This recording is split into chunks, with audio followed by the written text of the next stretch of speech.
From Chicago streets to the courts beat, South Scott Dan on the podcast seat. Bulls breaking news, talking stats and views. Every player, every play, we never lose. Horns over hoops, we're the Bulls troop.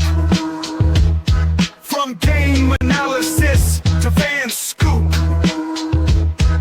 What is good, Bulls fans and Horniacs? And welcome to part 2 of our report card episode where we take the entire roster of the Chicago Bulls and we break it down and give them a letter grade for overall performance for the season.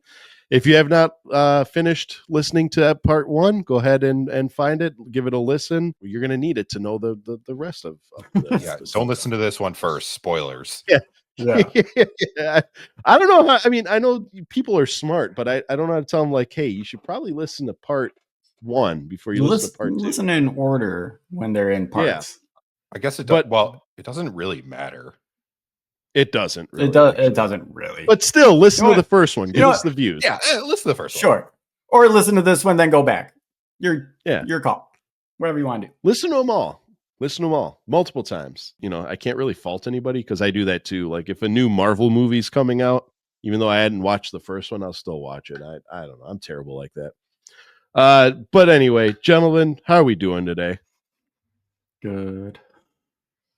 Why you sound so sad? I'm great. Sorry. I realize that sounds it's fine. We're fine. I'm over it. I'm good. We're over it. I know why you're sad, because another Bulls season is gone and over with. Yeah.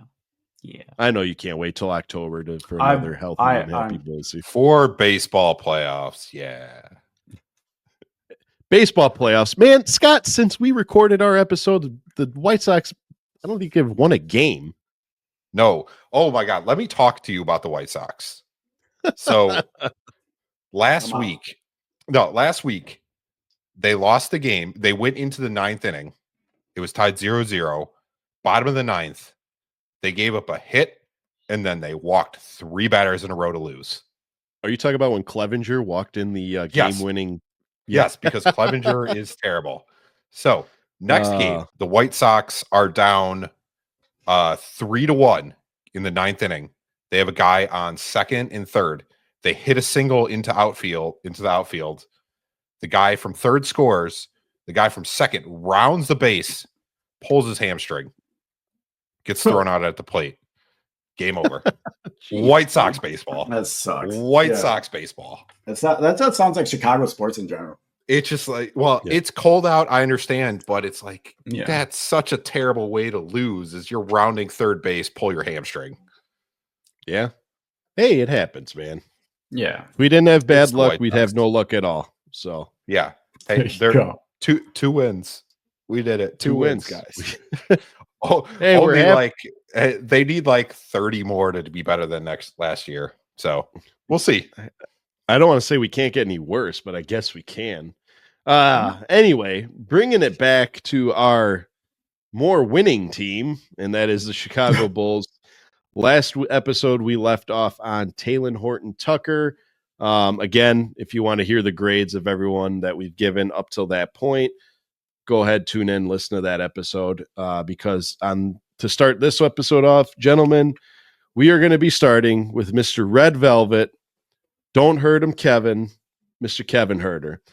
And gentlemen, for Kevin Huerter, as a member of the Chicago Bulls, he has registered 13.3 points per game, 3.3 rebounds per game, and is dishing out 3.1 assists per game. He's shooting almost 44% from the field, all while shooting 37% from beyond the arc. And that number had continued to rise. And not only that, Kevin Huerter has found his way into the Chicago Bulls starting 5. And I think that was incredible because up until Kevin got to the team, we really weren't sure who that small forward was. And Kevin, with his size and his ability to shoot the ball, landed right in our lap. And I think it was just a great acquisition. But before I give you my ranking, gentlemen, what do you grade Mr. Kevin Huerter? I gave him a C only because he got here like halfway through the season. And when he started playing, he was, well, to put it nicely, he he wasn't very good. Like he was doing like air balls. He was struggling. He was struggling hard, but I think part of that was he was struggling. But I think that was because he got pushed down the Kings bench because the Kings were in like limbo. And then he had a change of scenery and probably just had to get like catch up to speed. And, you know, he's probably not used to playing those kind of minutes because he wasn't getting minutes in Sacktown. But I have been an advocate for Kevin. I wanted the Bulls to trade for him last season and trade Zach to the Kings. So I'm happy we got him because now that he found his groove and his rhythm and he has some chemistry with these guys, he's balling out. I think he looks good. I think he'll continue to start next season, assuming we don't pick anyone up to take that spot from him. But yeah, I mean, if he just improves his defense, I think he'll probably be the Bulls' best 3-and-D kind of guy. I like it. So and he can dunk. Like yes, Red he Velvet, can. Baby. And I love his nickname, Red Velvet. Red Velvet. I don't see. I love that nickname, but I don't know those. I don't know, and those like. It's only right that he's called Red Velvet and he's on the Bulls. I know, but those play on like physical attributes. I mean, those always make me kind of like feel weird saying it sometimes. Maybe it's just me. You know what I mean? We live in a very, very controversial era. You know what I mean? That's all I'm going to say. Yeah. Scotty B, how would you grade if Mr. Kevin Herter was in your class and put out this work effort, whatever, just what do you give him as a letter grade? Give him a grade. I got nothing. It's great. I'll grade the guy. I gave him a B. He did what was expected of him. I really think he was the main person that AK wanted in that Zach LaVine trade. They weren't making that trade if we didn't get Kevin Herter. He is the type of player that the Bulls have been missing. We've been wanting a guy that can shoot threes. Like we really haven't had one since Zoe was healthy. Like Zoe was healthy. Even before that, we didn't have like a guy that was a 3-point specialist. Kyle Korver. Kyle Korver. You probably that was the last time. Since then, like that was 10 years ago. I think he's kind of a perfect complementary piece for this team where we pass the ball so much that he can just get open. Like Dan said, he had a lot of early struggles. Like he looked terrible at the beginning of the year. And you know, really when I noticed like how much better he's gotten and like how good he is for the team is when that guy made that comment on one of our videos saying, don't sleep on Kevin Herter. He is, like literally one of our episodes, someone said, you guys are counting out Kevin Herter and you shouldn't. And after that, I started watching him. He has done a lot. Like he's not afraid to drive on anybody. His defense has stepped up. He's actually got a career high 1.2 assists or steals a game now. Yeah. Since he's joined the Bulls. So I really would not be surprised if they don't give him an extension next year. Yeah, I agree. I wouldn't mind that either. My man's going to say we hadn't had any 3-point riflemen. This man was over here skipping out on Jimmer Fredette, skipping out on Doug McDermott. Again, Kevin Herter is what Doug McDermott should have been. That's Doug sucked when he was on the Bulls. Like straight up. He was not good. Same with Jimmer in the NBA was not good. Hey, we traded 2 picks for Doug McDermott. Don't forget that. I know. Okay, real quick, because I didn't start this episode with a trivia. Do you know who those players ended up being? Oh, wait, did you say Jimmer or Doug McDermott? Doug McDermott. We traded 2. Yeah. Who were those players? Don't look it up. Who were they? Wait, was one? I'm pretty sure one was Jamal Murray. No, one was Jamal Murray. It was not Trey Jones. Murray. No. Was it some dude that went to the Nugs, right? Yes, but he's not on there anymore. Well, yeah. I could just say it. I'm gonna know it as soon. No, it wasn't. Nope. No. Oh, I don't remember then. It was a guard. So they traded for Was it Jordan Clarkson? Gary Harris. Gary Harrison. Oh, yeah. Or Gary And Wolf. Yusuf Nurkic. That's right. Yep. So we traded for Yusuf Nurkic, who we had Joakim Noah. We didn't need a center. I wasn't upset at that trade at all. And Gary Harris, we had a point guard, and let's face it, what Gary Harris was, we didn't need it. We needed the rifleman, so we rolled the dice and took Doug McDermott. He didn't pan out. He still had a nice, lucrative, successful NBA career. He's still playing right now, but he's still playing. Yeah, he's on the Spurs, I think. Yeah. Is he? I don't know where he's on. I just know the he's last time I saw him. He's playing on the Spurs. Yeah. Okay. Yeah. Whatever. As far as for me, for Mr. Kevin Herter, I don't know why I keep calling him Mr. I'm older than him. I get Mr. Kevin Herter. It's like, I've been calling him Mr. Kevin Herter. He's professional. Kevin. I'm just gonna call him Sir. Sir. Yes. Anyway, I'm gonna give Mr. Kevin Herter. I did it again. I'm gonna give him a B. And I'm contributing that B towards, like you guys said, he showed progression. One of the criterias I have here to explain how we rank them is, did they show progression? They did. Did they show promise for next season? He does. And did he do his job? He did. Man went out there. He hits your threes. He moves great without the basketball. In fact, he's one of the only players when he's out there that moves around the ball. He doesn't just stand there waiting for the shot. Now, that's a bad thing, that if you just stand there, but the man's mobile. He's starting to become a good defender. He's starting to establish his game as more than just a 3-point shooting. The man can throw it down, like we said earlier. The man can dunk. I mean, that man can dunk. And again, it further bolsters my opinion that, Scott, you were right. That trade was 100% centered around Kevin Herter. And I think, don't quote me, maybe that's why we didn't see a Zach LaVine trade last season to Sacramento, was because they refused to part with Kevin Herter. That could have been a major contributor. I might be wrong, but it's looking towards that. It's a solid theory. Solid yeah, theory. exactly. So I was a big fan of Kevin Herter. Later on in the season, I will say I was one of those players who, when he first got here, I was kind of a little bummed out. Like, that's all we got for Zach LaVine, like Kevin Herter. Like, that's it. But after having him on the team and watching him slowly progress, that was a great trade. That was a great trade. And we'll discuss a little more later, because we'll do the front office. They get their own grade. Don't worry. We get to grade the teachers.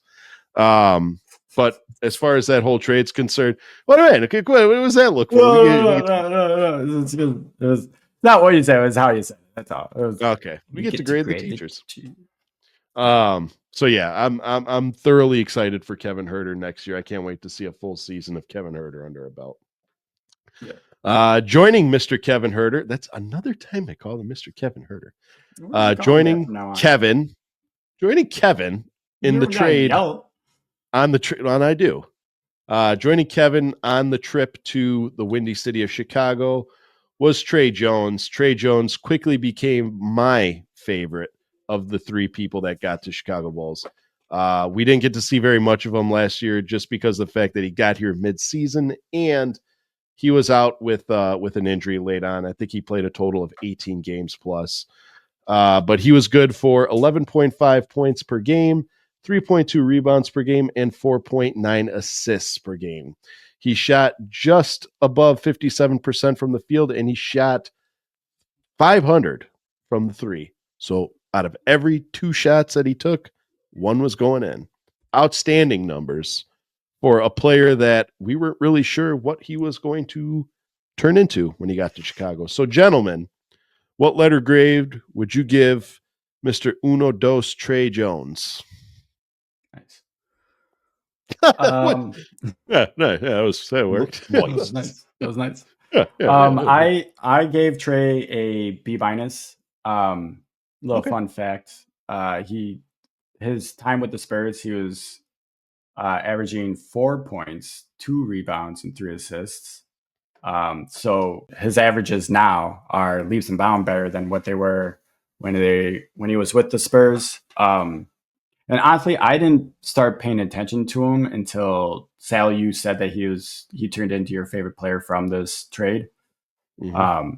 But Yeah, that's when I started watching him. And yeah, dude, that guy can ball. It really bothers me that we have such a guard problem and we're going to have to get rid of some guards because, like, I like the majority of our guards and I would like to keep them, but I know that's not in the cards. But yeah, I gave him a B minus. I do think he can go up to like a solid B, maybe B plus if he's here next season. And if he gets solid playing time, which I think he will, I feel like he's earned a spot in this rotation. I agree. But yeah, I mean, we'll see what he's like next season after his injury. Beautiful. Beautiful. Scotty B, what do you think of Mr. Trey? I gave him a B. Perfect. He's shown that like he's a good bench point guard. When we got him, I kind of saw him as like a random throw-in piece because the Spurs had to give us something else. Same. Like, and he's really surprised me. I think if he would have stayed healthy, I would have gave him a higher grade because he's so quick off the dribble. He was crossing up a lot of players and he doesn't hesitate to drive on bigger defenders. He was shooting lights out. Like he was playing really well. But the one thing, like Dan said, we are so guard heavy. I really wouldn't be surprised if the Bulls don't re-sign him and he gets a contract somewhere else. Mm-hmm. I think if we do re-sign him, that's writing on the wall for Zoe or Io. So yeah. But I really think he goes to a different team next year. Yeah. Kind of like a rent a Trey right now. Yeah, I mean he's balling out. He's balling out, making a case for teams to sign him. So I agree. As far as for me, for my favorite of the trio that we have acquired, Mr. Trey Jones. Like I told you guys, he quickly became my favorite acquisition in that trade, and it's for just reasons. Before him, I can't. When was the last time we had an actual true backup point guard? Because I'm going back into like CJ Watson days. I mean, can any of you guys? I mean, I may be. Who was the backup for Sato? Sato? I don't know. The friggin' towel boy? I don't know. I don't know who's. Probably Ryan Arcidiacono. Oh yeah. But anyway, like the man does his job to the T. He comes into the floor. His ability to get to the basket is completely unmatched. He's got speed. He's got vision. He's a great backup point guard. And for me, I wish that this team would bring him on permanently. I don't want to say that I'm okay if Zoe leaves and I'm okay if Alonzo leaves. I'm just going to say I really want a Trey Jones on this team. I don't want us to put it. I really want Trey Jones on this team. And I'm sure we could find a spot for him. And if not, we could potentially use him as some bait to send him away. I'm sure the 18 games that he's played for the Chicago Bulls has turned some sort of heads for other teams to where maybe we can get some pick or a player that we need. I mean, Trey Jones, in my opinion, bottom line, overall letter grade, I'm giving him a B plus because from a player that was zero expectations, nothing. We didn't even know if he was going to be on the team because immediately after we traded Zach LaVine for these three people, there were analysts thinking that we were going to turn around and trade those three again because they weren't going to get a permanent landing spot in Chicago. Like we were going to use them as big. Yeah. But from that to now, arguably one of our better backup point guards that we've had, B plus. Well done. Well done. I'm glad that we didn't trade away any of our players that we got from the Zach LaVine trade. Oh, I agree 100%. Moving on, gentlemen, you guys are not going to we have a couple two-way players in a row coming now, and I know you guys didn't really research them. Nah. I'm never going to call a player roster fillers. I think that's extremely disrespectful. These gentlemen are still NBA players, and they did tremendous things in the G League. Our first player is Mr. EJ Liddell. If you guys do want to give your letter grade, by all means.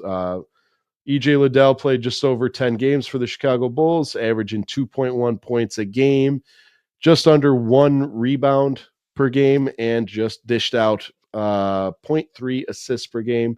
shot 58% from the field and about 33% from the three. Again, those numbers are all based off of 10 games. Again, I don't want to call these players just garbage roster spot players. That's not it at all. They're professional athletes, but they did their job. EJ Liddell did his job. When his number was called that he needed to fill a roster spot, he did it. When he was out there playing those minutes, he did so very professionally. What more can you ask for? Letter grade, I feel like it's unfair to give them a letter grade, not just because of their short tenure, but just because of the fact that if I give EJ Liddell a B for doing his job, and I give, Taylor Horton Tucker a C for being Taylor Horton Tucker, people are going to say, "Oh, you think this guy ranked EJ Liddell higher than Taylor Horton Tucker?" It's not the case at all. I just feel like they need to get their flowers because they're still an active member of this roster and a professional athlete. So, EJ Liddell, well done, young man. I'm glad to have had you on the Bulls team. Hopefully, we can work towards progressing those minutes and getting you out there more often. Immediately right behind him, Emmanuel Miller played just over 4 games with the Bulls, less than 1 point a game. 1 point a game, 0.8 rebounds per game, and half an assist per game. He shot 25% from the field and did not register a 3-point field goal. Same traffic as EJ Liddell. Did his job. Put his minutes in the G League. When it was time to come up, he came up. What more can you ask? And again, he's one of those I wouldn't mind seeing more of Emmanuel Miller just because I didn't get to see very much of him this year. Well done, gentlemen. And speaking of two-way players, Mhm. You guys remember Kenny Lofton Jr.? Yeah. Didn't he just? Yeah, go ahead. I'll let you say it. Yeah, he actually just won the Chinese Basketball Association's international MVP. So they have a Chinese MVP, like a national born Chinese player, and the international one. So he just won the MVP in China. So that's dope. I know. Good job. I'm pretty sure he was signed to our preseason team. Yeah, he was on our preseason team. Yeah. That's the thing. And before we move on to our next player, I'm going to tell people there's a reason that they're professional athletes.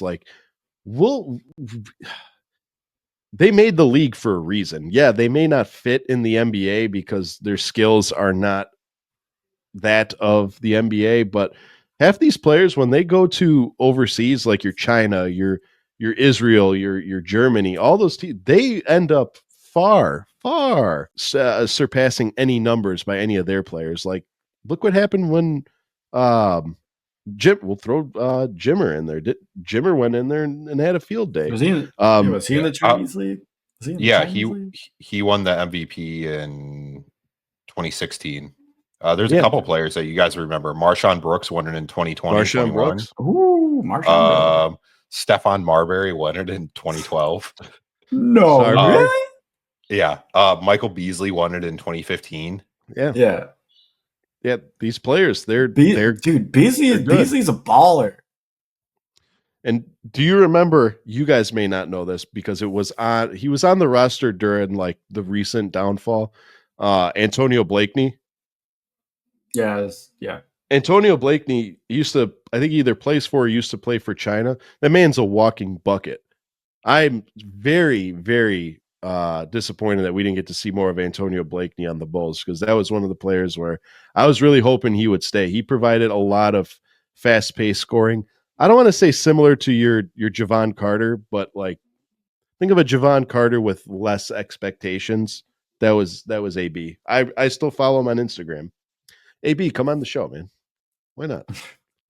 Maybe he listens to us. You might listen. Gentlemen, moving it back to the contiguous United States, including Australia. Wow. Okay. Yeah, including Australia.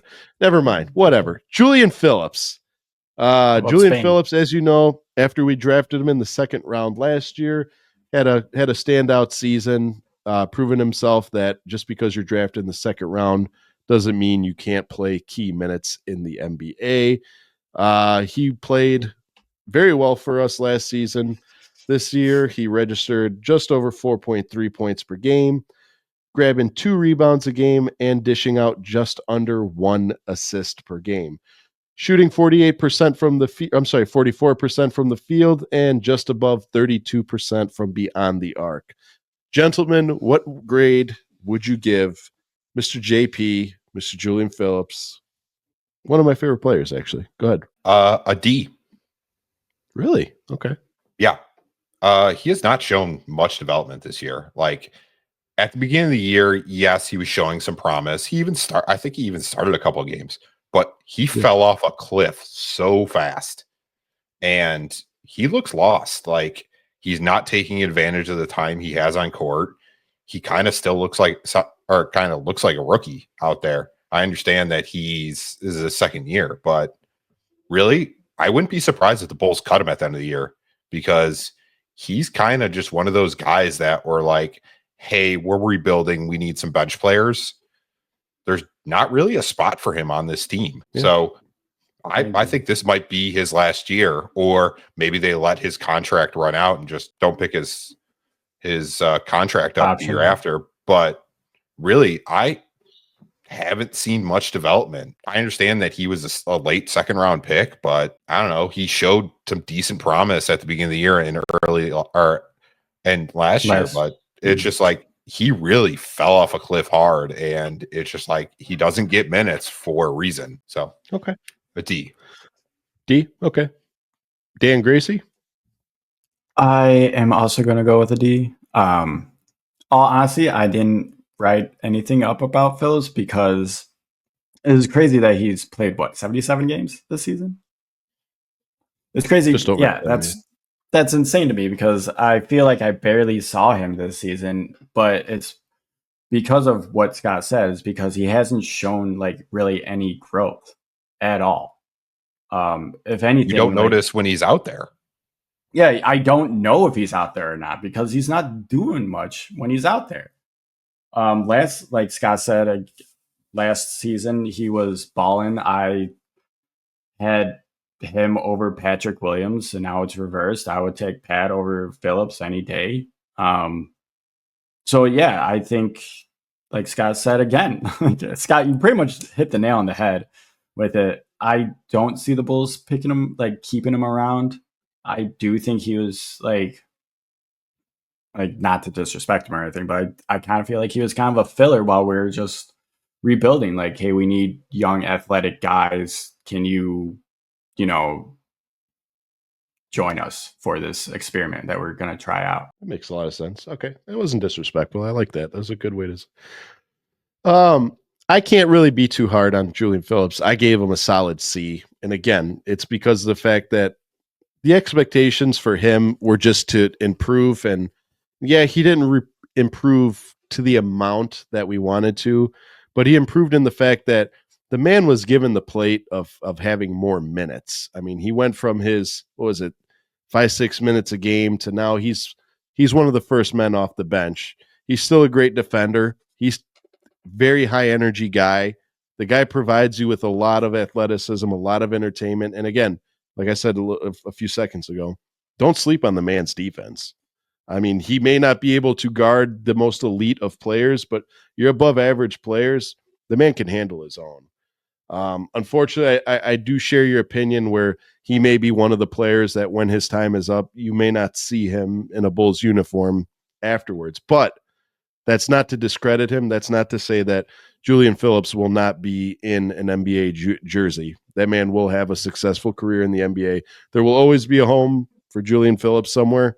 And if not, he may be one of the more successful players that I'm talking about that move overseas.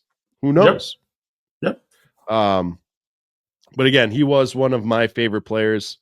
And just for that, maybe a little personal bias, I'm giving him a solid C. I think that young man did enough for me. I'm just going to say that. He did his part, did enough. But I do respect your guys' opinion. I do see how he warranted that letter grade. But gentlemen, moving on to the next player.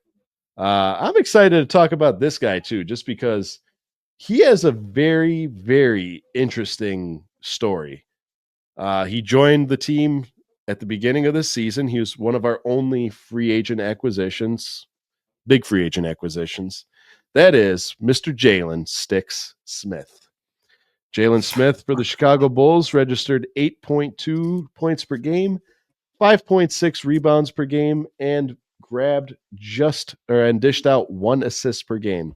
He shot a 47% from the field, including a 33% beyond the arc average.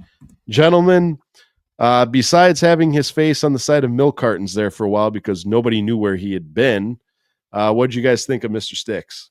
I gave him a C+. At the Okay. beginning of the season, he looked like one of the guys. He looked like the guy that could take over for Vooch when we figured he was going to be traded. Like he was coming off the bench, averaging 6-7 rebounds a game. He was scoring over 10 points most games. And then Zach Collins came in and he doesn't play anymore. Like since the trade deadline, February 20th, he's only played 11 out of the last 24 games. Mm-hmm. So when he's on the floor, really, I don't know, he's fine. Like I don't know if Billy just lost confidence in him or what, but I don't know if he's like what the plan is for him. Like I think they're trying to transition him into a power forward and kind of playing him and Collins together. But really, I think he just lost a lot of confidence in himself and he just doesn't look like the same player that we saw in the first half of the year. So if he can get that back, he absolutely can be a solid contributor, but I just don't know what he is right now and what the plan is for him. Okay. I respect that. Dan Gracie? I gave him a C. That's because I kind of just want to can I just respond to Scott instead? Yeah. Okay. Yeah, go ahead. Okay. So like what he is, he's a backup center. Like straight up. I think that there's no I have no source for this or anything like that, but I feel like maybe Collins got more minutes when we acquired him because maybe Billy was trying to get Collins up to speed with everything, and maybe he was just Sticks, just relax, just sit these couple games out while we test out Collins and everything. Or maybe he was giving him Collins minutes because maybe Collins might be traded in the offseason or something, and go showcase your skills so we can go trade you or something. I don't know. There's no real logical explanation on why Sticks hasn't been getting minutes. When he is out on the floor, I like what I see because he plays the role of a backup center and he does what any backup center is supposed to be doing. He grabs the occasional rebound, scores sometimes, and moves on. Yep. So yeah, he just needs to work on some of his inconsistency that he has, and I think that he'll be a solid backup for Collins. Yeah. I like that response. I really do. Here's the thing. Sticks coming into the season, he was who he was. He was Vooch's backup. That's his job. You're there to back up Vooch because Vooch can't play 48 minutes a game. So those 12 to 15 minutes that Vooch can't be on the court, your job is to go over, handle Vooch's time. And for me, he surpassed those expectations because he was hitting the three. He was great down low. He was grabbing rebounds. He was literally covering Vooch while Vooch was on the bench. After acquiring Zach Collins, the man just disappeared. I don't know if it's because he played himself out of the rotation or just that Zach Collins was playing phenomenal basketball.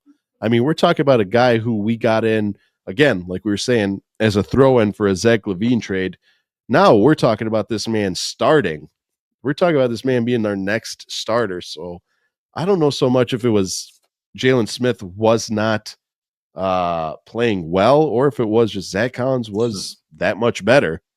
Now, again, people need to understand, just because you are a positioned player in the NBA doesn't mean you're good enough to start. Sometimes you are just a great backup player.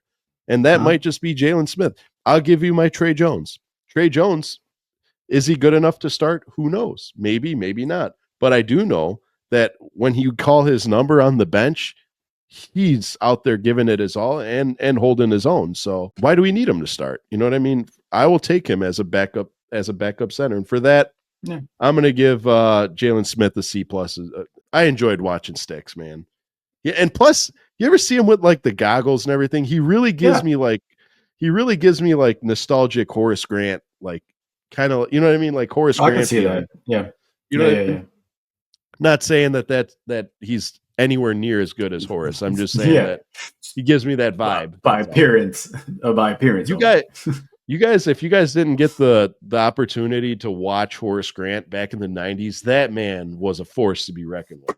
Oh boy, I'm excited for this guy because this guy at the beginning of the year, I think it is. we did not give this man the credit that he deserved. It ended up biting us in the ass, and now we're going to be, all three of us are going to be swallowing our words because this man has definitely earned his flowers, and that is Mr. DT Phone Home, Mr. Back It Up Terry, Mr. Dalen Terry. Scott Berman, I know you got some positive things to say about Dalen Terry. I want Scott to go first so bad. Scott Berman, you got the floor. Okay. He gets a D. Like, okay. No. I'm gonna let everybody's getting pissed at me, but Dalen Terry has played good for 1 month. The rest of the season, he has been unplayable. He would go out there, get burned on a screen, and then grab the player and get a quick foul. Like there was sometimes he would go out there and he would get a foul within 15 seconds of him being on the floor because he could not guard anybody. He could not shoot to save his life. And I was pissed anytime he was on the floor. They're like, it's fair. I hated Dalen Terry. Like, I hated watching him. Do you still? Well, I'm not there. I'm not there yet. Like, okay. But he pissed me off. He was terrible. I don't care what people say. Like, how dare we talk bad about him? Dalen Terry should have not been in the NBA. Other than this last like month or so, he was worse than a replacement player. Like, you could, like, I would rather have EJ Lindell play, or who's the guy we just signed? We didn't talk about him yet. Yeah, Jameer Young. I would much rather have Jameer Young play than him. I like Jameer Young, but Dalen Terry was terrible for most of the season. I don't care what people say. I will give him flowers. He has completely changed this last month. Like, he is playing on a different level.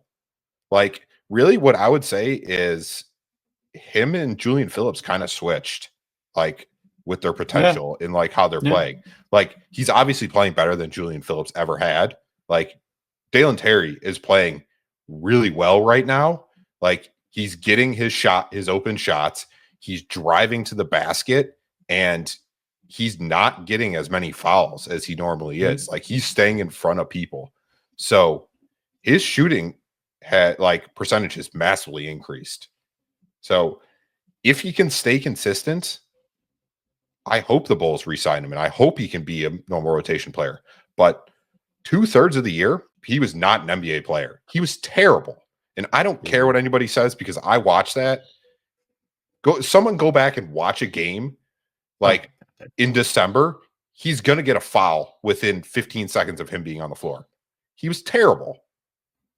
He was like, I don't care what people say. They're going to get mad. He was terrible. He was a terrible player. Let him get mad. I will give him his props for what he has become this last couple. At basically the whole team has gotten better. Really, the Zach-less system. Yep. And letting Giddey, really, I think what has helped him is Giddey is telling him where to be. Mm-hmm.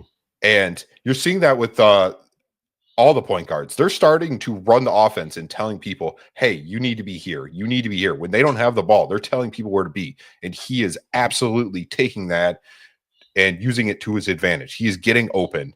He is driving to the basket because we're getting better at the pick and rolls. So he is really doing a good job. And I am proud. I'm glad it's great that he has become a player that we can trust, and he's above a replacement level player.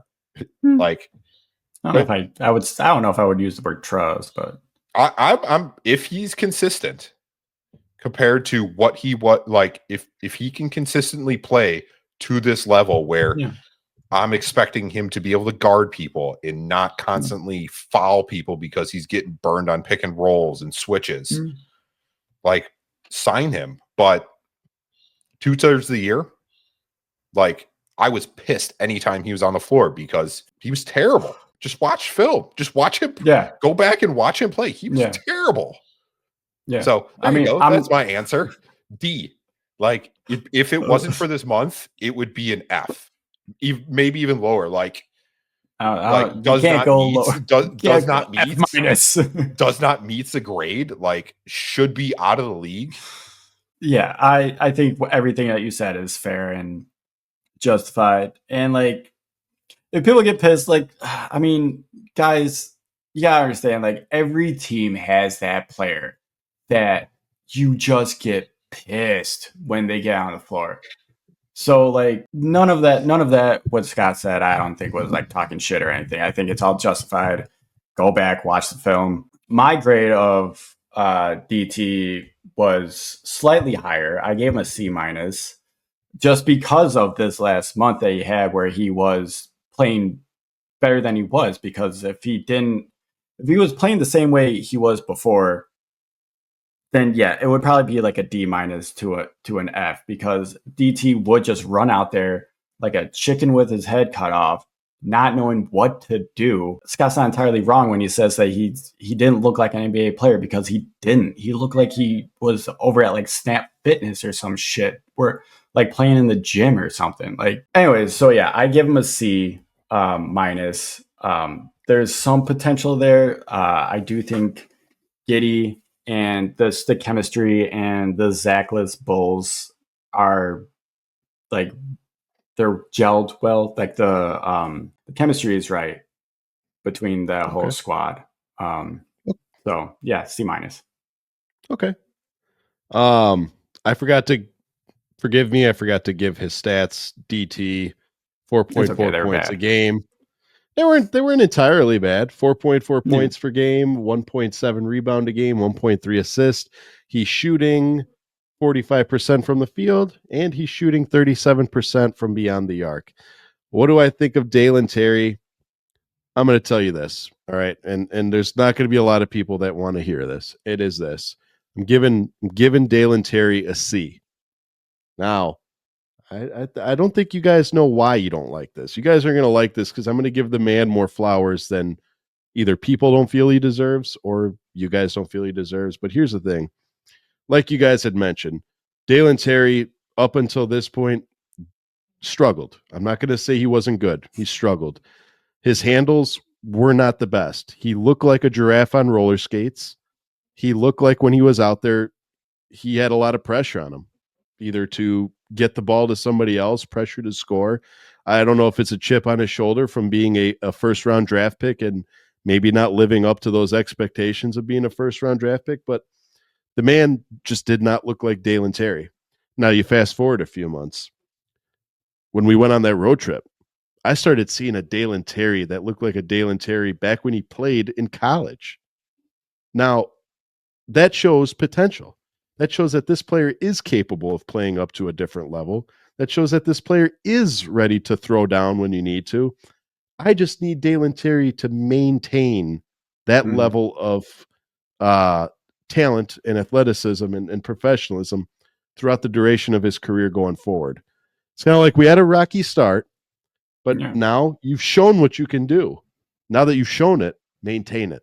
And for that, I'm giving Dalen Terry a C. What did I say? C plus? C plus. No, C. You said C. Yeah. C. And that's because he showed, I think, in my opinion, arguably the most growth, both as a player and as a person, throughout anyone else on this entire team. Because if you notice, he's still a jokester, but and I'm not accusing him of this, but I think earlier on the season and kind of last season, it almost looked like he valued like joking around and being the funny guy more than he valued playing. And again, I'm not at all accusing him of this. It's just perception. But now it seems like when he's on the court, he's zeroed in. He's more emotional. He's more animated. I have nothing but good things to say about Dalen Terry. Like what I noticed was he stopped rushing things. He stopped being so Perfect. like gotta go.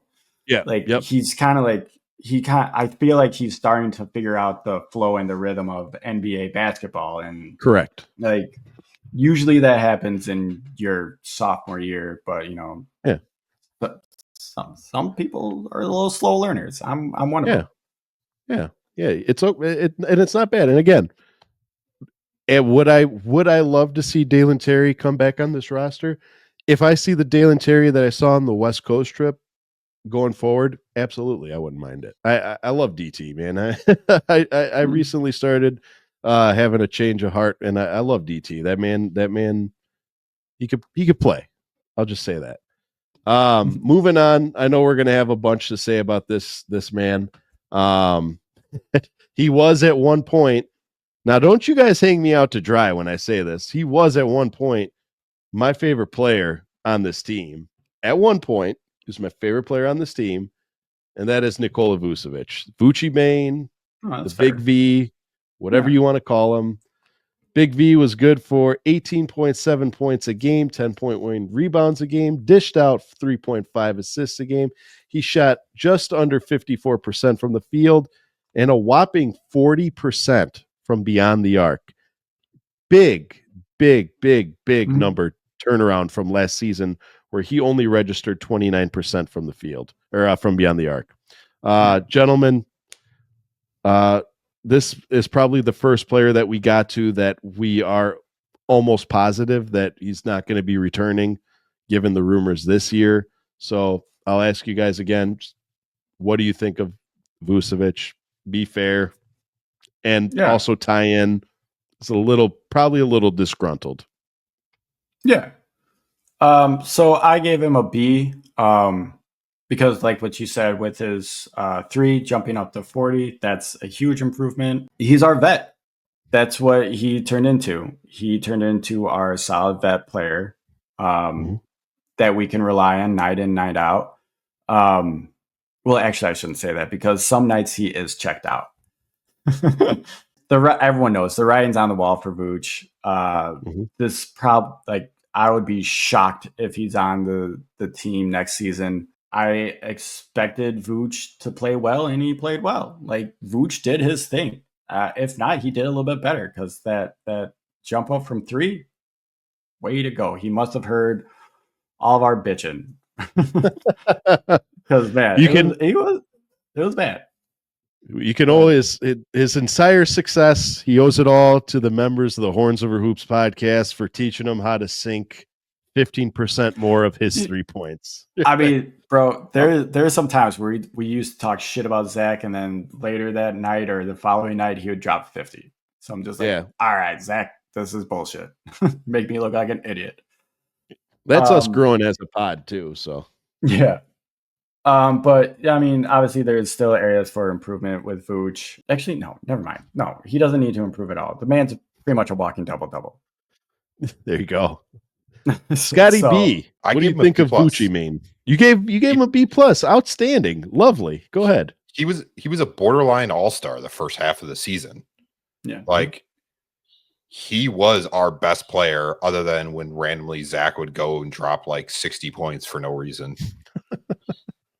But like he was the most consistent player. Like he's a walking double-double, just like Dan said.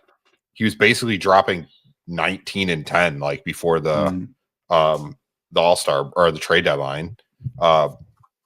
You could definitely tell him not getting traded like frustrated him, and he was pissed and he didn't want to be on the team, and his stats took a massive hit. Like he didn't look like he was trying out there, and I don't know if he actually got injured or he was like got like slightly injured and he's like, you know what, I'm going to sit out for a bit. And I think that helped him reset a lot, and like seeing like the new revitalized Bulls, like how they're playing, he is absolutely back at his all-star level. Yeah.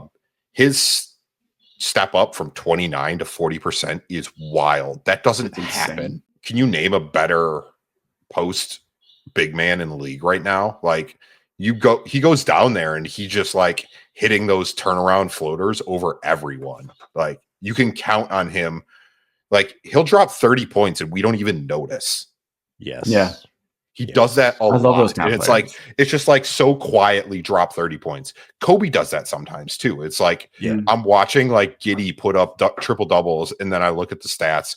Oh, Coby White has 30 points. Oh, Vucevic has 25. It's like, when did this happen? Yeah. Yes. Yes. The one thing that annoys me still is get an offensive rebound, stop padding it out to the three-point line, because most of the time we don't have a guy there. Right. It annoys me. Right. Just grab the rebound. Right. But I really don't know what the Bulls' plans are. Like, I feel like he's committed to staying with this team, but also I feel like he's okay if the Bulls move on with him. And I think AK is going to keep trying to trade him, but I don't know how much we're really going to get for what he's like 32. Oh, he's my age. He's like 36. Oh, he's 30. How much are you really going to get for a 36-year-old center? Like, I can't name an older center other than like Al 34. Horford. That's like start. Is Al Horford even starting anymore? Like, no. So, like, how many more years are you going to get out of Vucevic at this high of a level where he's going to be getting like 20 points and 10 rebounds? Like, you're not going to get much out of him. So I wouldn't be surprised if they just keep him and play him through his contracts. So I like that. Yeah. I feel like a place he should go is Philly, because Joel is probably going to get hurt next season. Maybe. He used to play in Philly. That's where he started. So did he? I thought he got drafted. He got drafted by Philly and then moved. He got drafted by Orlando. Philly, traded to Orlando. Oh, I did not know that. Forgive me, I don't remember the player he got traded for, but he did get drafted by. Okay, I did not know that. Now, cool. As far as Nikola Vucevic is concerned, I'm gonna get real close to you guys when I say this. Nikola Vucevic, by the time his career is over with the Bulls and in total, after this season, will go down as the third best Chicago Bulls center in our franchise history. I'm going to repeat myself. The third best center since 1966. Okay? We were a little too hard on Vooch last year and this year. The man's attitude, I'm going to get back up. Back up. You're too close now. Back up. All right. The man's attitude, okay, does need an adjustment, but put yourself in his position, man. This is not, we talked about it in prior casts. This is not what he came to work for. He was brought here to play alongside a Zach LaVine, to play alongside a DeMar DeRozan and a healthy Lonzo Ball. He was getting that when he was in first place for 30 games back in, what was that, 2021, 22? Yeah, something like that. And he was having a great old time. But afterwards, bad luck struck. Lonzo has been hurt. The team kind of fell apart at the wheels. That's not the man's fault. But despite of that, the man still put up his numbers. The man's a walking double-double. And I'm just going to say it, he is so funny to watch because you could tell when a game is either out of reach or a play happens where it didn't go his way. He is the most, like, I don't know. I love watching Vooch reactions all day. Like, he is the first one to get up in a ref's face and argue the case. He's got emotion. He's got it all. I loved having Nikola Vucevic on this team. Who's that player? Was it a player or a rep that he gave the finger to? No, that was definitely a player. I forgot who it was too, but that was definitely a player. That's going to go down as my favorite Vooch moment. Yeah. I loved having Vooch on the team. Now, he was my favorite player for a reason at that point, because he was like the guy that didn't want to quit. Well, I don't even want to say consistent. He was that guy that even though he knows that the team wasn't the greatest, he was still going to show up for work and he's still going to put in his numbers. Okay. Defensively, was he the best center defensively we've had? Absolutely not. Absolutely not. But he made up for it in other places. And I know I'm speaking in past tense because I'm not convinced that he's not going to be traded by the end of the year. My only issue is I'd trade him to a contender and maybe look at just getting some picks, not so much players.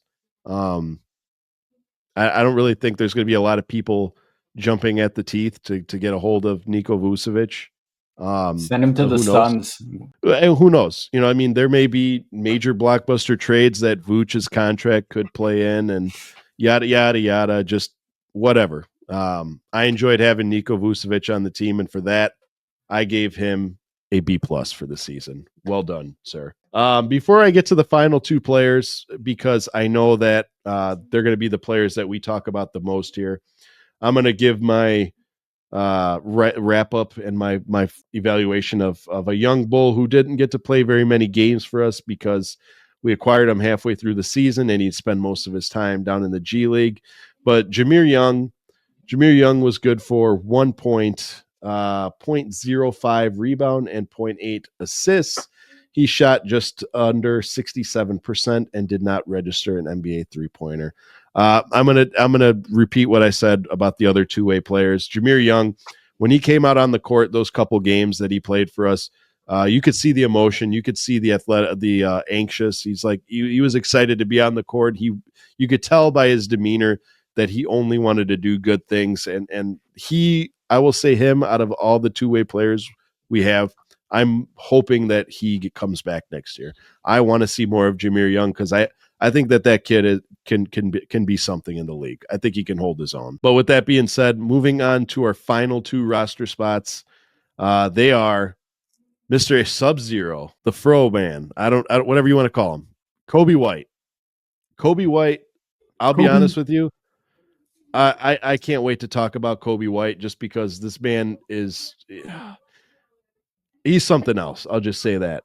Coby White for the season is shooting just, 21 points a game, 3.6 rebounds a game, dishing out 4.5 assists. He's shooting 45% from the field, and he's shooting 38% from beyond the arc. It's a little low, but at the same time, the man takes a lot of 3-pointers, man. Yeah, he's a volume shooter. Volume shooter. There you go. Gentlemen, what letter grade would you give half of the dynamic duo of the Fro and the Flow? What do you grade the Fro? Let it flow. A-. Okay. I think I would have given him a higher grade, but I think our expectations at the beginning of the year was for Coby to come out and average over 25 points a game, be lights out from three, averaging like 5 threes a game. I think that was just too high of an expectation for him, and he didn't meet it. Not to say he was bad, but at the beginning of the season, I think he was just forcing a lot of shots, like a lot of bad threes, and you could see it kind of frustrated him. He also kind of put that expectation on himself that he needs to be scoring more. He needs to be the number 2 guy. He needs to replace DeMar. I don't know. He just kept forcing up bad shots. He seemed kind of afraid to drive. Maybe it was because of that fall he had after Sal bought his jersey, but gotta stop doing that kind of stuff, Sal. I didn't buy it. I did not buy it. I got it as a gift from Jerry. Did you put it on? Yes. I can neither confirm. He got kicked off the podcast for a little bit, but I remember that. Yes. I remember that. Back to Coby. After the All-Star break, you kind of saw a change in him. He started driving to the basket more, and he took less threes. Like, he was looking for a drive because Coby's one of the fastest players in the league. Like, good luck beating him off the dribble. He'll make some crazy circus shot around you. He has such a good layup package that it's wild that he wasn't a drive first point guard. The Giddey, Zachless, Bowles system has worked perfect for him because Coby works best when he doesn't have to run the offense, where he doesn't have to set everybody up. Look at last year. He did his best when DeMar was running the team. Zach LaVine was not playing because he was hurt. Didn't want to get traded to the Pistons. But that's when he was playing his best basketball, when he didn't have to worry about anything and someone else is running the team. Giddey's doing that right now, where he can just bring the ball up and he can either get fed a wide open shot, or he can just get someone is running up and doing a pick and roll, or someone else is wide open and making the defense run to a different side of the court. So it's in the perfect system with him and Giddey. This is, like you said, a top 5 backcourt in the league. He won Player of the Month in March. He was averaging like 28 points a game. He went from averaging 17 to 28. He had 7 30-point games. Mm-hmm. It's wild how much better he has gotten without Zach. Yeah. And that's the thing, is he's putting up those numbers to where had he not had the season last year that he had last year, he'd be running away with most improved title right now for sure. Yeah, literally the only reason he didn't get an A+ is because we put too high of an expectation because of how well he played last year. Yeah, exactly. I agree. Pony Boy, what do you got? Pony Boy, stay gold. From the Outsiders, or what is it called? Yeah, that's why he said stay Outsiders. gold. Yeah. Okay, there you go. Because I also gave him an A-. Like what Scott said, like we did expect a lot from Coby this going into this season. He did not meet those expectations until up until Zach got traded. And what I really like about Coby this season, post Zach trade, is he stepped up as a leader. Like he's not passing the ball and everything, but everything off court, like he's the most vocal. He's making sure everyone's good, everyone has, their shit together and yada, yada, yada.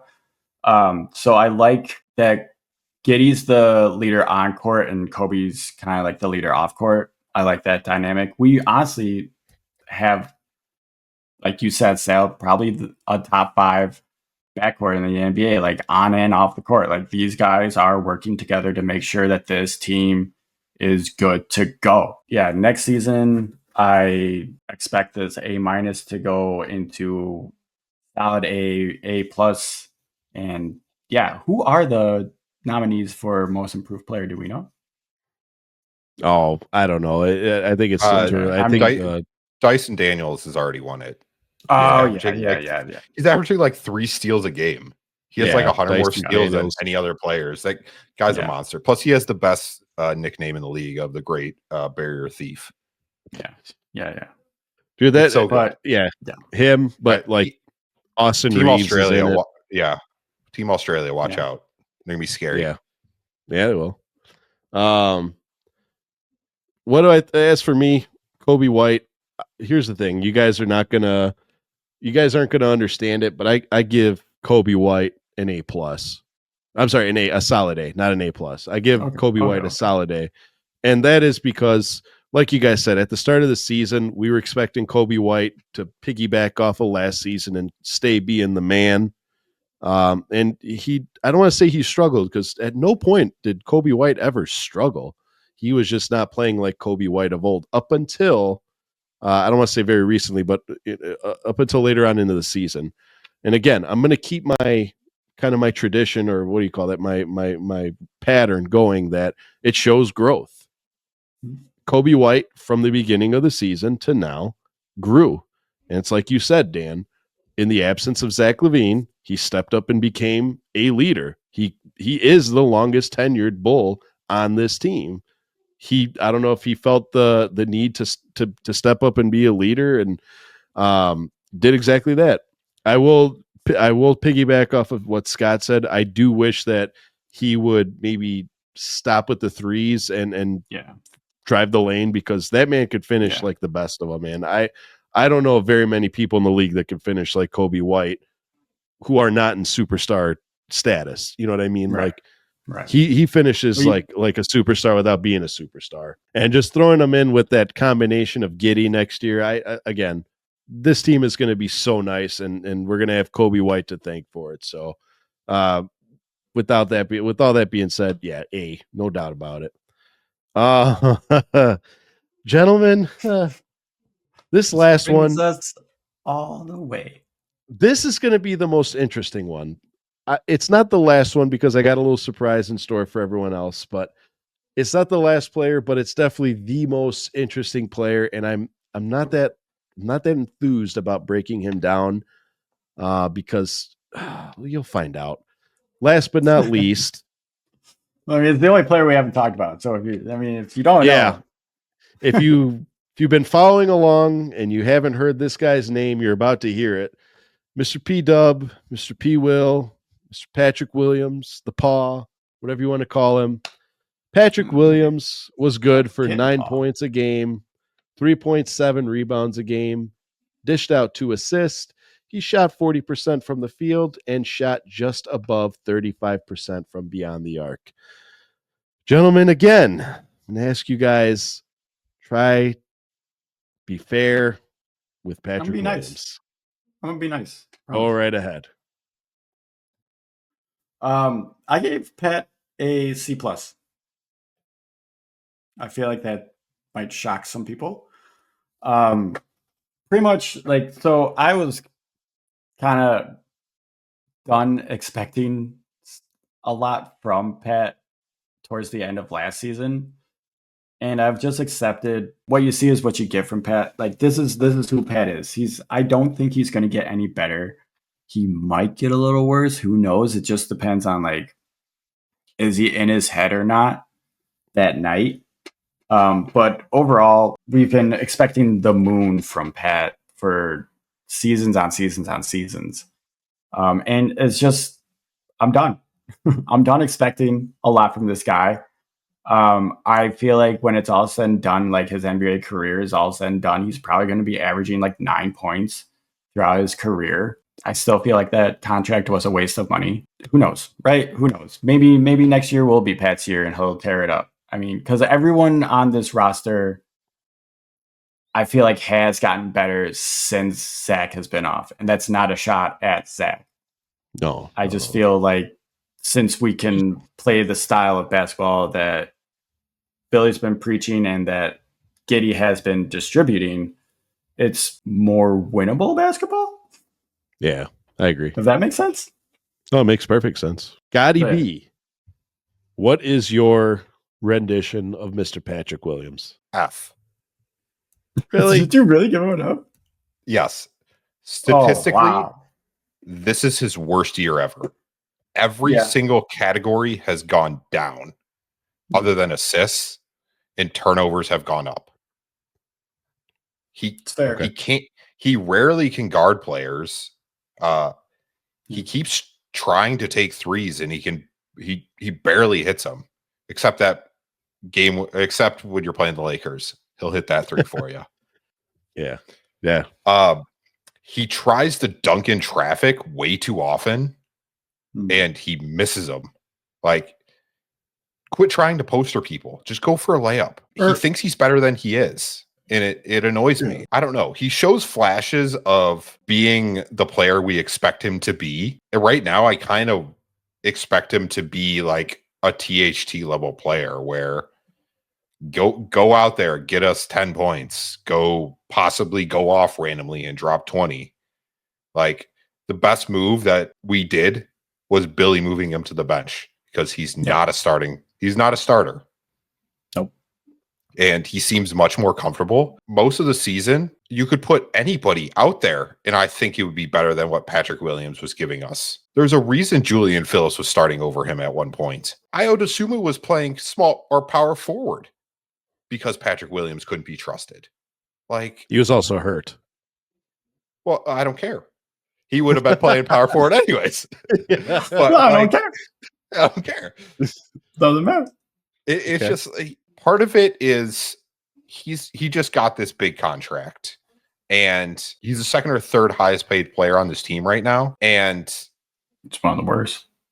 Yeah, he's gonna score. He's gonna get a couple buckets, but he's just not worth it. It's just I don't know. It's just like I expect more for someone that just got paid this much money, and Mhm. he's so inconsistent. Like we'll see flashes of him getting like big buckets and like locking people down, and then he's just terrible the Mhm. next like a couple minutes later and does like makes terrible mistakes. Like he plays like a rookie still. Yeah. So Yep. F. Makes sense. I wouldn't be surprised if the Bulls eat his contract at some point and just let him Stefan Marbury him into somewhere else. Like Yeah. at some point, $18 million isn't going to be that much, and they're just going to tell him don't come in, or he's just going to be a salary dump to the Wizards when they're still terrible in 3 Nah. years. Yeah, my mistake. The Suns when they're still terrible when they're terrible in a couple of years.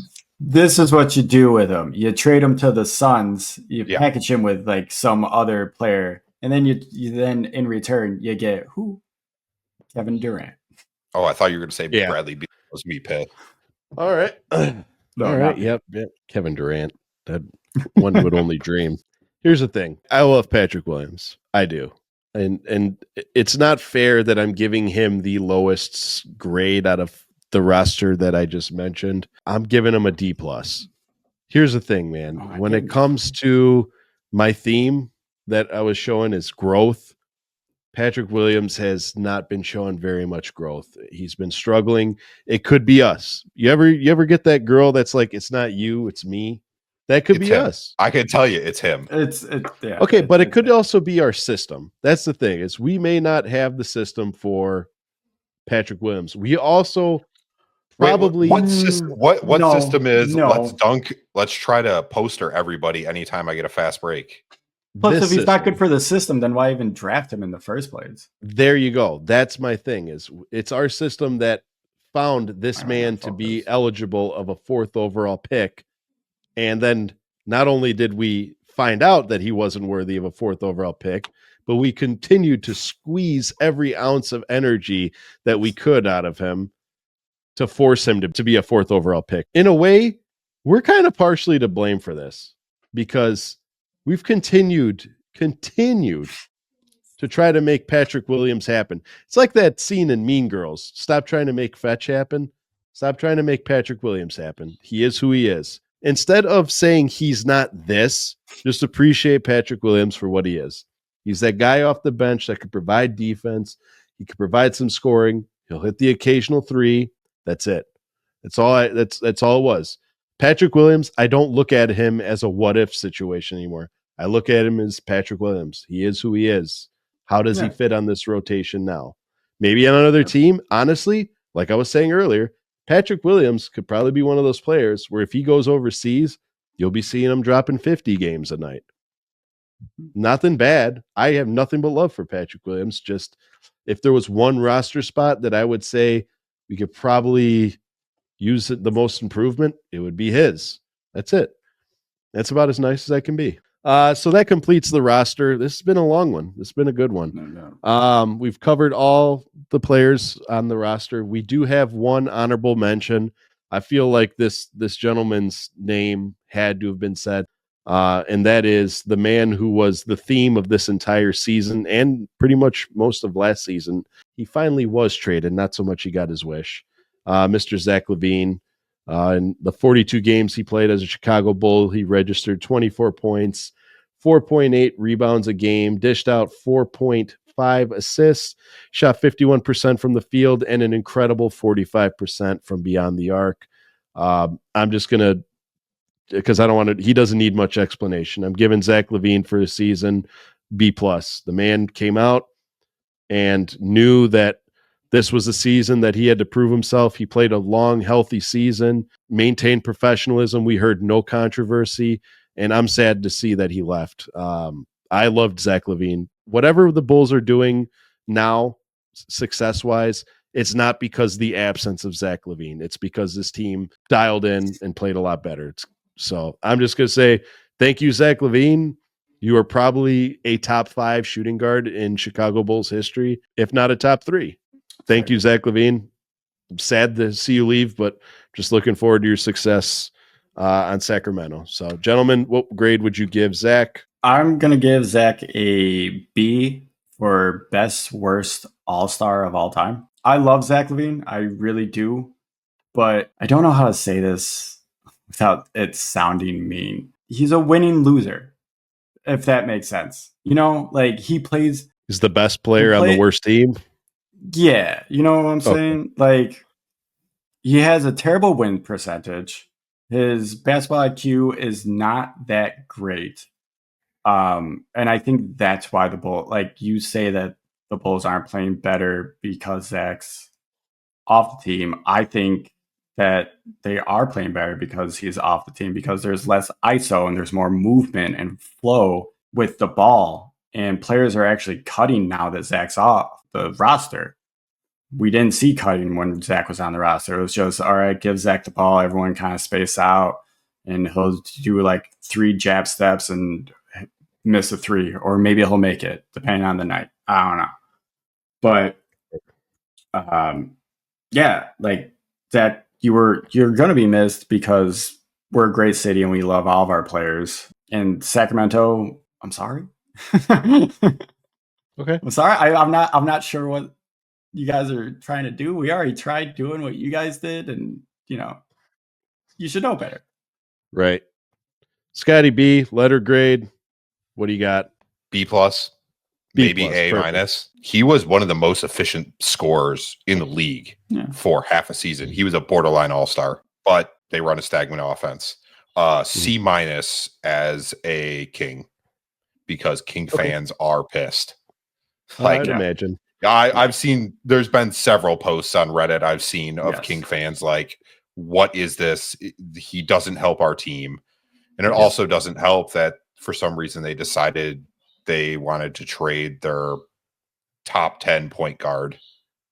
Yeah. There's other stuff going on behind closed doors that we don't know about. Yeah. But yeah. So he was great for the Bulls.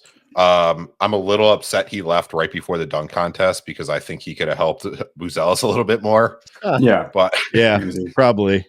He like you said, he's one of the best scorers ever. He had didn't he have the 3-point record till Coby just broke it? Coby already had the record for most 3-pointers in a season. Zach LaVine has the record for most 3-pointers as a Chicago Bull. Okay. Either way, he's a top 10 Bull of all time, maybe. He slowed down our offense. Yeah, and sure, it's not what Billy wanted, but okay. There you go. That's a better. It's not what Billy wanted. I have one more person.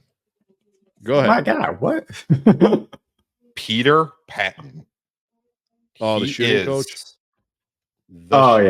I believe his title is player development, Bulls player development.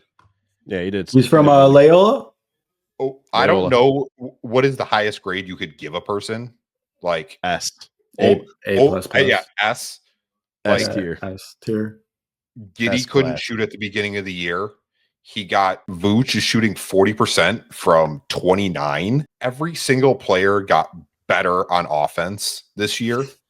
Give that man a raise. I agree. Like, I don't think we're our team without him. I agree. With you. He was the shooting. He was the shooting coach with the Mavericks. So, Luka's development partially from him. Yeah, that's it. Yeah, give the guy his flowers. Like, I think it was the best move the Bulls have done in a long time is bring him in. I agree 100%. That was 2024, 2025 in a nutshell. I got one more. Our commentators are the best.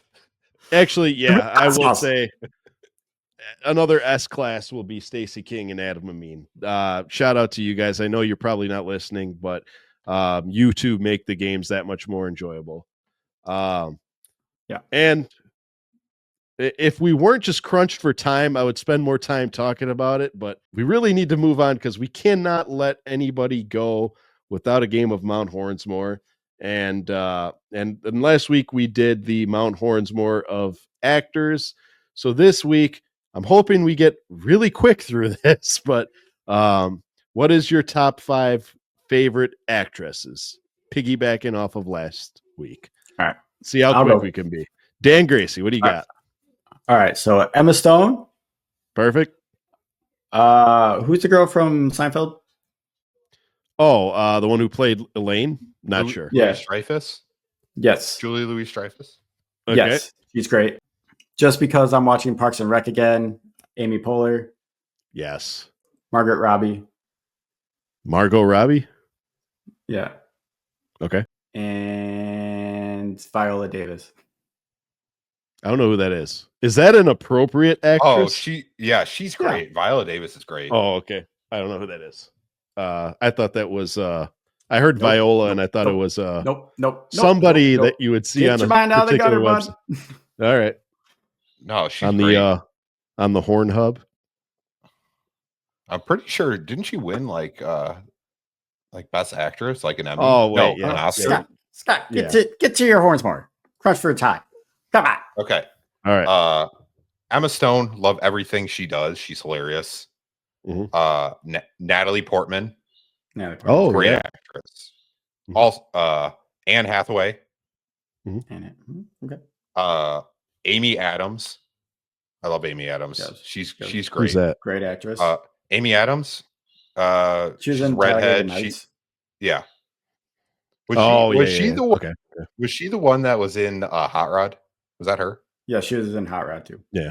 Yeah. Okay. Rachel McAdams. Okay. Good I- one. Good one. Yeah, I like. You Rachel still McAdams. tear up during the Notebook, don't you? Yeah, and then I like Judi Dench too. Just Judi Dench is I don't even know how you describe her. She's the best, but Mhm. old Judi Dench is great because she doesn't give a fuck. So she just Mm. takes roles where she can just yell at people, and it's great. All right. I love Judi Dench and Julie Andrews. But go. I learned more about you. I learned more about people during your guys' Hornsmore. How do you not all right, know who top five Julie Andrews and actresses. Judi Dench are? Or Dude, there's the Viola thing. Davis. I don't. That's how I can explain it. I don't. What? This is not in any Yeah. particular order except the last one. And I'm gonna get a little backlash for that. But number one, Ava Longoria. Dude, big fan of what's that show? I was a Hitch. big fan of Desperate Housewives. Did a great job on that show. I was a big fan of hers. 4, I was thinking I don't know what her someone name is, but these are all sitcoms, but more or less. The person who played the wife on Modern Family. She was also the I have no publicist lady. She was also Virginia Bennett and Happy Gilmore, the blonde. Which You know wife who are it you is. You've talking seen. about? Are you talking about? Oh, I know Julie- who you're talking about, Bart. It's like Julie. Which one are you talking the about? one who played Phil Dunphy's wife. Julie I Bowen. watched Modern Family. There you go. Okay. She did a great job on that show. Number 3. Shoot. Megan Fox. I love Oh. Megan Fox movies, man. She's a terrible actress. You just like All to right. look at Megan Fox. It's neither here nor there. Number 2, Marissa Tomei. Very nice. Marissa And she's a Tomei. fellow Yeah. Italian. Marissa Tomei during My Cousin Vinny. Phenomenal. It seems like you Jeez. only watch My Cousin Vinny. I know. That's all I watch. She's the hottest Aunt It May brings me ever. back. She just looks she hasn't aged. I know. She's gorgeous. What? That, I know. that woman is gorgeous. I know. It's the Italian in her. But my number one, you guys probably know what I'm about to say. My number one favorite actress, it's more of an actress at the moment than it is. My favorite actress, along with half the other men in this country and across the world, would be the one and only, the lovely Sydney Sweeney. Oh. She's a solid That- actress. She's a solid everything, bro. Okay. Not to She's make this. solid everything. She's bro. fine. Yeah. She's Tone it down. nice. Tone it down. I can't, dude. When we talk about Sydney Sweeney, I Grab go the from a hose. 6 to a 12. Yeah, I need go it. It's hot in here. It's hot in here, Nelly. Okay. It's hot in Okay, here. Calm down. All right. Calm So that was Mount Hornsmore. Again, if you'd like to see a particular Hornsmore, hit us up and we'll be happy to accommodate that. But gentlemen, It's been a long one. We recorded this all in one go. I just want you guys to know that for the people listening at home, we recorded last episode and this episode in one sitting. My co-hosts are exhausted. Dan's asleep at the wheel. I'm sweating. Scott he's already sitting low on the camera. He's already about to fall right off the screen. I just want to close by saying that thank you for sticking through us for yet another Chicago Bulls season. We have a lot of fun activities in store for you for the off season. We're going to get back into those happy Chicago off basketball conversations. We're going to put on a good show. We're going to have a lot more guests. It's going to be a fun time, so be sure to stick around. Despite the Bulls season being over, we're still going to put on a dope pod for you to step to. In closing, I just want to say on behalf of my co-hosts, once again, thank you for another season. We look forward to you. And even though the Chicago Bulls aren't hoisting that beautiful Larry O'Brien trophy, we still encourage our Bulls fans and our Horniacs to see red and go Bulls. Good night, everybody. And good night, you two, man. I'm out of here. Good night.